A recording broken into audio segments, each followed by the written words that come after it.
क्या आपको पता है कि हमारे महादेव का जन्म कैसे हुआ था? उनकी माता जी का नाम क्या था? उनके पिता कौन थे? उन्होंने शिक्षा कहाँ से प्राप्त की थी?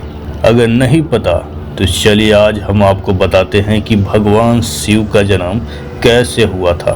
भगवान शिव को स्वयंभू माना जाता है, जिसका अर्थ होता है अजन्मा, जिनका जन्म हुआ ही ना हो, जो मानव शरीर से पैदा हुआ ही ना हो। भगवान शिव न आदि है न अंत। आखिर भगवान शिव का जन्म का रहस्य क्या है? त्रिदेवों में भगवान शंकर को महत्वपूर्ण स्थान प्राप्त है। भगवान ब्रह्मा सृजनकर्ता, भगवान विष्णु और भगवान शिव की भूमिका निभाते हैं। जब इस संसार में कुछ नहीं था तो भगवान शिव थे। भगवान शिव को आदि देव भी कहा जाता है, जिसका अर्थ हिंदू माइथोलॉजी में सबसे पुराने देवों में से है। वह सभी देवों में प्रथम है। हालांकि भगवान शिव के जन्म के संबंध में एक कहानी प्रचलित है। भगवान ब्रह्मा और भगवान विष्णु के बीच एक बार बहस हुई। दोनों खुद को सर्वश्रेष्ठ साबित करना चाह रहे थे। तभी एक अचानक खंभा वहां प्रकट होता है। खंभे का और छोर दिखलाई नहीं पड़ रहा था। भगवान ब्रह्मा और विष्णु को एक आवाज सुनाई दी।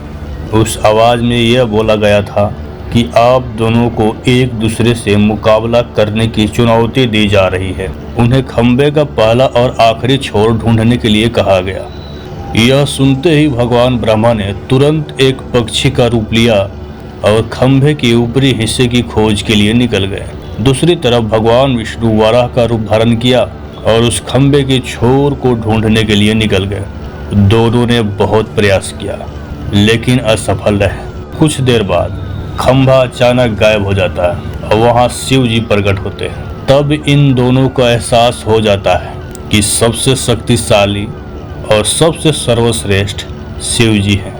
दोस्तों, शिव जी के कई अवतार हैं, लेकिन शिव जी का किसी मानव शरीर से जन्म कभी नहीं हुआ है। शिव जी की उत्पत्ति अपने आप हुई है। जब जब कोई समस्या इस संसार में उत्पन्न हुआ है, उसको मिटाने के लिए भगवान शिव अलग अलग रूप में उत्पन्न हुए हैं। भगवान शिव का जन्म किसी मानव शरीर से नहीं हुआ है, न उनके कोई माता है न कोई पिता है। भगवान शिव अमर है।